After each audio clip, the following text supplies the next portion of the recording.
Hey guys, ආදරෙන් පිළිගන්නවා scene රටේ සිට මගේ YouTube channel එකට. ඉතින් පහුගිය මාසේ ඉස්කෝලේ exams එක්ක මට ඇත්තටම වීඩියෝ එකක් කරන්න වෙලාවක් හම්බුන්නේ නැහැ. ඉතින් ඒක නිසා සති 3ක් විතර වීඩියෝ දාන්න බැරි වුණා මට. ඉතින් දැන් ඉස්කෝලේ නිවාඩු අප්‍රේල් මාසේ වෙනකන්. ඉතින් හිතාගෙන ඉන්නවා මේ මාසේ ටිකක් වැඩියෙන් වීඩියෝ ටිකක් කරන්නම් කියලා. හරි. ඉතින් අද වීඩියෝ එකට යන්න කලින් මුලින්ම මේ වෙද්දි 2025 ජපානයට එන්න ඉන්න 2025 ස්ටුඩන්ට් වීසා වලින් ජපානයට එන්න ඉන්න නංගිලා මල්ලිලා අයියලා අක්කලාට වීසා ලැබෙමින් පවතිනවා. කොටසකට වීසා ලැබිලා තියෙනවා. ඉතින් සුබපතනවා ඔයගොල්ලෝ බලාපොරොත්තු වෙන විදිහේ රිසල්ට් එකක් හම්බෙන්න කියලා. ඒ වගේම මේ වෙද්දි වීසා ලැබුණ අයට විශ් කරනවා ඔයගොල්ලෝගේ ඉදිරි වැඩ කටයුතු ටිකත් හරියට කරගන්න ශක්තිය ධෛර්ය ලැබෙන්න කියලා. හරි. ඉතින් අද වීඩියෝ එකේදී මම කතා කරන්න හිතුවේ ඇත්තටම අලුතින් ජපානයට එන්න ඉන්න කෙනෙක්ට ගොඩක් වැදගත් වෙන මාතෘකාවක්. ඒ තමයි අරුබයිතු එකක්. එහෙම නැත්නම් part time job interview එකකදී ඔයගොල්ලන්ට නිතර ඇහෙන වචන කීපයක් ගැන. අද මේ වීඩියෝ එකකින් වචන 30ක් විතර මම කතා කරන්න බලාපොරොත්තු වෙනවා. මොනවද ඒ වචන? මොනවද ඒ වචන වල තේරුම? මොන වගේ වෙලාවටද ඔයගොල්ලන්ට ඒ වචන ඇහෙන්න කියන එක ගැන. ඉතින් මතක තියාගන්න මම මෙතනදී කතා කරන්නේ අරුබයිතු එහෙම නැත්නම් part time job interview එකකදී ඔයගොල්ලන්ට ඇහෙන වචන ගැන. ඉතින් ඇත්තටම මේවා මම පෞද්ගලිකව මේ වෙනකම් මම ගියපු interview වලදී මට ඇහුණ වචන. ඉතින් මීට හාත්පසින්ම වෙනස් වචන ඔයගොල්ලන්ට ඇහෙන්නත් පුළුවන්. ඉතින් මම මේ කතා කරන්නේ මේ වෙනකම් මම මුණ දුන්න සහ අන්න මගේ යාළුවෝ මුණ දුන්න job interview වලදී ඇහුණ වචන ගැන. හරි. ඉතින් වෙනදා වගේම අපේ channel එකට අලුත් කෙනෙක් නම් අපිව subscribe කරන්න, වීඩියෝ එක හොඳ නම් like එකක් දාන්න අමතක කරන්න එපා. එහෙනම් අපි යමු අද episode එකට.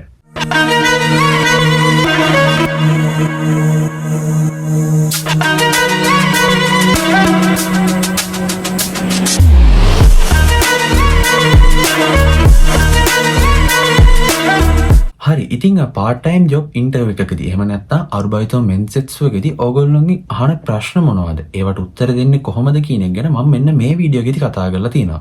ඉතින් ඔයාලට මේ part time job interview ගැන වැඩි අවබෝධයක් ගන්න පුළුවන් වෙයි කියලා හිතනවා මම මේ වීඩියෝ එකෙන්. ඉතින් පල්ලා description එකේ වගේම මේ උඩින් අපීල් වෙන කාඩ් එකනොත් ඔයගොල්ලන්ට මේ වීඩියෝ එක බලන්න පුළුවන්. ඉතින් මේ වීඩියෝ එක බලුවට පස්සේ පුළුවන් නම් ඔයගොල්ලෝ එකත් ගිහින් බලන්න. එකකින් ඔයාලට මේ මෙන්සෙට්ස් එකක් වෙන්නේ කොහොමද? එහෙම නැත්නම් ඒකෙදී අහන ප්‍රශ්න මොනවද? ඔයගොල්ලන්ට උත්තරයක් දී ගන්න කොහොමද? මෙන්න මේක ගැන මම කතා කරලා තියෙනවා. හරි. ඉතින් අපි මුලින්ම කතා කරමු ඔයා මෙන්සෙට්ස් එකේදී මුලින්ම අහෙන්න පුළුවන් වචන කීපයක් ගැන. පළවෙනි එක මම ගන්නම් මෙන්සෙට්ස් කියන එක. ඉතින් මෙන්සෙට්ස් කියලා කියන්නේ ඉන්ටර්විව් කියන එක. ජොබ් එක ඉන්ටර්විව් එකක් දාගෙන ඉවර වෙලා මෙන්න මේකට ගියාට පස්සේ ඔයගොල්ලෝ මේ මෙන්සෙට්ස් කියන එක කීප සැරයක්ම අහෙන්න පුළුවන්. ඉතින් මෙන්සෙට්ස් කියලා කියන්නේ එතකොට ජොබ් ඉන්ටර්විව් කියන එක. ඊළඟට කියුරියෝ කියලා කියනවා ඔයගොල්ලෝගේ පඩියට. ඔයගොල්ලෝ ජොබ් එක කරාට පස්සේ හැම මාසෙම හම්බෙන මාසික පඩියට කියනවා කියුරියෝ කියලා. හරි. ඊළඟට සූචෝ කියලා කියන්නේ ඔයගොල්ලෝගේ බැංකු පොත කියන එක. ඔයගොල්ලෝ දන්නවා ඇති ජපානයේ පඩිය ඔයගොල්ලෝගේ බැංකු පොතට තමයි හම්බෙන්නේ. ඉතින් මේ බැංකු පොතට තමයි සූචෝ කියලා කියන්නේ. ඉතින් ජොබ් ඉන්ටර්විව් එකකදී ඔයගොල්ලෝගේ බැංකු පොත අනිවාර්යෙන් ඉල්ලනවා. මොකද ට්‍රාන්ස්ෆර් කරන්නේ මේ බැංකු පොතට නිසා. ඉතින් ඒක නිසා සූචෝ කියන වචනේ මතක තියාගෙන යන්න. සූචෝ කියන්නේ බැංකු පොත කියන එක. හරි. ඊළඟට ෆුරිකොමි කියලා කියන්නේ ට්‍රාන්ස්ෆර් කරනවා කියන එක. අපි බැංකුවකට එහෙම නැත්නම් account එකකට සල්ලි මාරු කරනවා කියන එකට තමයි ෆුරිකොමි කියලා කියන්නේ. ඊළඟට රිරෙකිෂෝ කියලා කියනවා CV එක.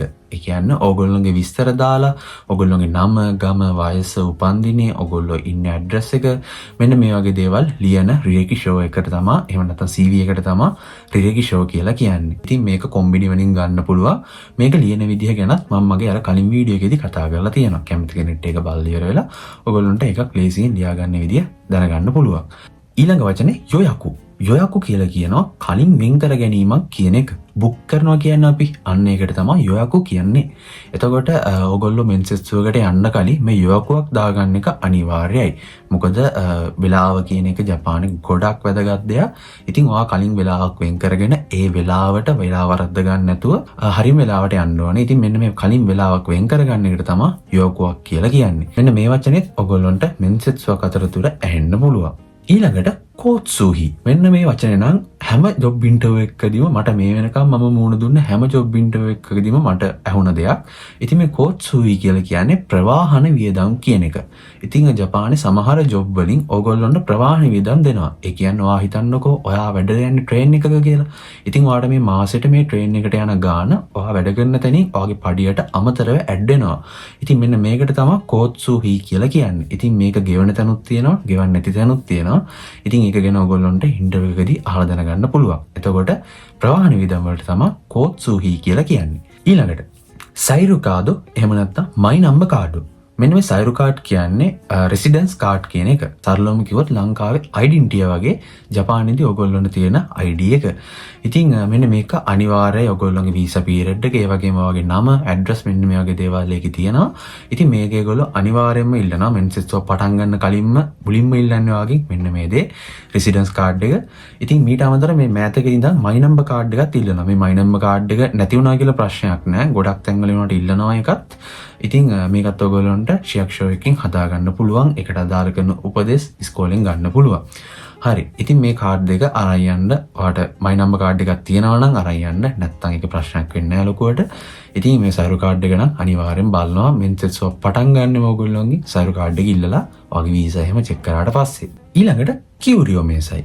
කියුරියෝ මේසයි කියලා කියනවා ඕගොල්ලෝගේ පඩියට අදාළ කරන විස්තර ටික. මේක ඔයාට හැම මාසෙම ඔයාගේ පඩි දවසට හරි ඊට දවස් දෙකකට විතර පස්සේ වගේ ඔයාට මේක අනිවාර්යෙන් හම්බ වෙනවා. ගොඩක්ම හම්බෙන්නේ පඩි දවසට. ඔයා මේ මාසේ කොච්චර වැඩ කරාද? ඔයාට පඩිය හම්බෙන්නේ කොහොමද? ඔයාගේ ටැක්ස් එක කීයක් කැපුණාද? මෙන්න මේක ගැන තියෙන සම්පූර්ණ විස්තරයේ තියෙන කොලයක් තමයි ඔයගොල්ලන්ට හම්බෙන්නේ. මෙන්න මේකට කියනවා කියුරියෝ මේසයි කියලා. ඉතින් මේ කියුරියෝ මේසයි එකත් ඔයාට ගොඩක් වැදගත් වෙනවා වීසා ඇප්ලයි කරද්දී.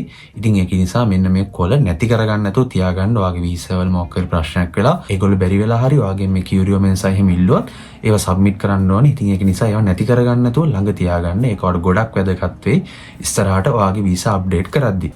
ඊළඟට කේකෙන් කියලා කියන්නේ ඔයාට කලින් අත්දැකීම් තියනවාද? එහෙම නැත්නම් ඔයා කලින් ඒ ජොබ් එකට අදාළ ෆීල්ඩ් එකේ වැඩ කරලා තියනවාද කියන එක.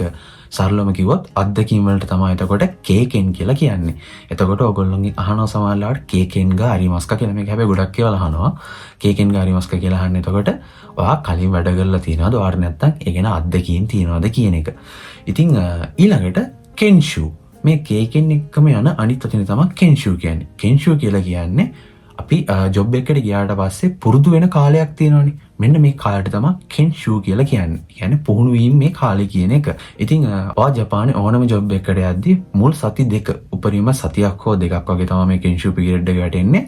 ඉතින් මේ කෙන්ෂු වලදී ඕගොල්ලන්ට පඩි ගෙවන තැනුත් තියෙනවා, නොගෙවන තැනුත් තියෙනවා. ගොඩක් තැන්වල ගෙවනවා. සමහර තැන් තියෙනවා වාගේ කියන්නේ සාපේක්ෂ පඩියට වඩා භාගයක් ගෙවනවා කෙන්ෂු පීරියඩ් එකේදී. මෙන්න මේ වගේ එකින් එක වෙනස් වෙන තැන් තියෙනවා. ඉතින් එතකොට කෙන්ෂු කියලා කියන්නේ පුහුණු වීමේ කාලය කියන එක. ඊළඟ වචනේ තමයි ශිෆ්ටෝ. මේ ශිෆ්ටෝ කියලා කියන්නේ ශිෆ්ට් එක කියන එක, වැඩමුරේ කියන එක. ඊළඟ වචනේ තමයි සංග්යෝ. සංග්යෝ කියලා කියනවා අතිකාල වැඩ කරනවා කියන එක. සංග්යෝ ශිමස් කියලා කියනවා. සංග්යෝ කියලා කියනවා අතිකාල වැඩ කියන එක. ඉතින් ඔයා වැඩ කරන පීරියඩ් එකට අමතරව ඔයා වැඩියෙන් වැඩ කරනවා නම් මෙන්න මේකට කියනවා අපි සංග්යෝ ශිමස් එහෙම නැත්නම් අතිකාල වැඩ කරනවා කියන එක. ඊළඟට තෙන්චෝ එහෙම නැත්නම් ඕන. මේ තෙන්චෝ කියලා කියනවා කලමනාකරු කියන එක. ඊළඟට ඕන කියලා කියන්නේ ඕන කියන එක. ඉතින් ඔයාගේ ඉන්ටර්විව් එක කරන්නේ මේ දෙන්නගෙන් එක්කෙනෙක්. සමහර කඩ තියෙනවා තෙන්චෝ ඉන්න, ඒ කියන්නේ කලමනාකරු විතරක් ඉන්න. සමහර කඩ තියෙනවා ඕන තෙන්චෝ දෙකම ඉන්න. ඉතින් මේක මට හරියටම කියන්න බෑ. ඔයා ඉන්ටර්විව් කරන්නේ කවුද කියන එක ගැන. ඔයාට එතනදී තමයි එයාව හඳුන්වලා දෙද්දි කවුද කියන එක ගැන ඔයාට කියන්නේ තෙන්චෝ කෙනෙක්ද එහෙම නැත්නම් එයා ඕනද කියන එක ගැන. ඉතින් ඒතර මතක තියාගන්න තෙන්චෝ කියලා කියන්නේ කලමනාකරු මැනේජර් කියන එක. ඕන කියලා කියන්නේ ඒ කඩේ අයිතිකාරයා කියන එක. ඕන කියන එක. ඊළඟට යකින් එහෙම නැත්නම් ශින්යා. මෙන්න මේ යකින් ශින්යා දෙකම කියන්නේ රාත්‍රී වැඩමුරේ කියන එක. ඊළඟ වචනේ චිකොකුෂිමස්. චිකොකුෂිමස් කියලා කියනවා ප්‍රමාද වෙනවා කියන එක. ඒ කියන්නේ ඔයා හිතන්න ඔයාට වැඩ තියෙන්නේ 8ට. ඔයා 8ට වඩා විනාඩි 5ක් විනාඩියක් වගේ පරක්කු වෙනවා. මෙන්න මේ පරක්කු වෙන එකට අපි කියනවා චිකොකුෂිමස් කියලා. ඉතින් මෙන්සෙස්තුවක් අතරතුර මෙන්න මේ චිකොකුෂිමස් කියන එකත් ඇහෙන්න පුළුවන්. ඒ කියන්නේ ඔයා වැඩට ගත්තට පස්සේ පරක්කු වෙලා වැඩට එන්න බෑ. මේ වගේ දේවල් තහනම් මෙන්න මේ වගේ දේවල් ඔයාට පැහැදිලි කරද්දි මේ චිකොකුෂිමස් කියන වචනේ පාවිච්චි වෙන්න පුළුවන්. ඊළඟට දෙන්න බංගෝ. දෙන්න බංගෝ. ඔයගොල්ලෝගෙන් අහනවා ඔයාගේ දෙන්න බංගෝ එකක් තියනවද? එහෙම නැත්නම් දෙන්න බංගෝ එක දෙන්න ඒගොල්ලොන්ට. මෙන්න මේ වගේ දේවල් වලදී මේ දෙන්න බංගෝ කියලා කියන්නේ ෆෝන් නම්බර් එක කියන එක. දෙන්න බංගෝ. ඊළඟට ෂෝකයි ශිමස්. ෂෝකයි ශිමස් කියලා කියනවා මම වැඩ කරන තැනට තව කෙනෙක්ව දානවා. හඳුන්වා දීමක් කරනවා. මම කියනවා මගේ යාළුවෙක් ඉන්නවා. එයාටත් වැඩ කරන්න පුළුවන්. මෙන්න මෙහෙම කිලිවෙලා මම තව කෙනෙක්ව වැඩට ගන්නවා මම ඉන්න තැනට. එතකොට මම එයාව හඳුන්වා දීමක් තමයි එතනදි කරේ. මෙන්න මේකට කියනවා ෂෝකයි ශිමස් කියලා. ඊළඟ වචනේ තමයි QK. QK කියලා කියනවා ඔයා වැඩ කරන වෙලාව අතරතුර ගන්න විවේකය. මෙන්න මේකට තමයි අපි QK එක කියලා කියන්නේ. QK ශිමස් කියලා කියනවා QK එක ගන්නවා කියන එක. ඊළඟට සෙයිෆුකු. සෙයිෆුකු කියලා කියන්නේ ඕගොල්ලෝගේ යුනිෆෝම් එකට. සෙයිෆුකු. හරි. ඉතින් මම මේ කතා කරපු වචන වලින් ගොඩක් වචන ඕගොල්ලෝ කලින් අහලා නැතුව ඇති. ඒකට හේතුව තමයි N5 පාඩම් කොටස් වල මෙන්න මේ වචන වලින් භාගයටත් වඩා වැඩි ප්‍රමාණයක් අඩංගු වෙන්නේ නැහැ. ඉතින් කියුරියෝ මේසයි කෝට්සුහි ඊළඟට ගත්තොත් QK ඊළඟට ෆුරිකොමිෂිමස් ඔන්න ඔය වගේ ගොඩක් වචන තියෙනවා N5 පාඩම් වලට අදාළ වෙන්නේ නැති වචන. ඉතින් ඒක නිසා ඔයගොල්ලෝ N5 වගේ කරලා ඉන කෙනෙක් නම් මේ වචන ගැන ඇත්තටම හරි දැනුමක් නැති වෙන්න පුළුවන්. ඉතින් මම ඒකයි මෙන්න මේ වගේ N5 පාඩම් වල වැඩි ටච් වෙන්නේ නැති වචන කීපයක් මේකට තෝරාගත්තේ. එතකොට ඔයගොල්ලෝ මෙන්සෙට්ස් වලට ගියාට පස්සේ මේ වචන ඇහුනම යම් ප්‍රමාණයකින් හරි තේරුම් ගන්න පුළුවන් වෙයි කියලා හිතුණා මට. මේ කියන්නේ මේක ගැන වෙන්න ඇති කියන එක ගැන. හරි. ඉතින් මම මේ කතා කරේ ඇත්තරම ගොඩක් ලොකු පුළුල් පරාසක තියෙන වචන වලින් නිතර පාවිච්චි වෙයි කියලා හිතන වචන ටිකක්, නිතර ඔයගොල්ලන්ට ඇහි කියලා හිතන වචන ටිකක්. ඉතින් ඔයා දන්න තවත් වචන තියෙනවා නම් පල්ලක විශේෂණ එකෙන් දාන්න. ඉතින් මම හිතනවා ඔයා ජපානයට ආවට පස්සේ ඔයගොල්ලෝ ඉන්ටර්විව් එකකට ගියාට පස්සේ ඒක හරියට කරගන්න මෙන්න මේ වීඩියෝ එක යම් ප්‍රමාණයකින් හරි උදව්වක් වෙයි. යම් දැනුමක් ඔයගොල්ලන්ට ලබා ගන්න පුළුවන් වෙයි කියන එක ගැන. හරි. ඉතින් මේ වගේම තවත් වීඩියෝ එකකින් ඔයගොල්ලෝන් හම් වෙනකන් ගිහින් එන්න. ඉතින් ඔයා අපේ channel එකට අලුත් කෙනෙක් නම් අපිව subscribe කරන්න. වීඩියෝ එක හොඳ නම් like එකක් දාන්න අමතක කරන්න එපා. එහෙනම් ගිහින් එන්න.